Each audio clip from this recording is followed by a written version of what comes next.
वालेकुम। आज मैं बना रही हूँ ओट्स ड्रिंक। इसको पुर्तगाली ड्रिंक भी कहा जाता है। आगे रमज़ान आ रहे हैं तो इसके लिए सहरी में आप बना के पिएं। सारा दिन आपका एनर्जी आपको इससे रहेगी।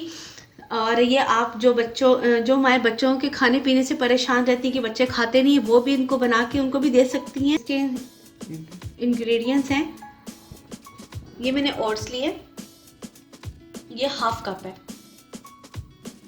आम दलिया जो, और 2 खजूरें हैं,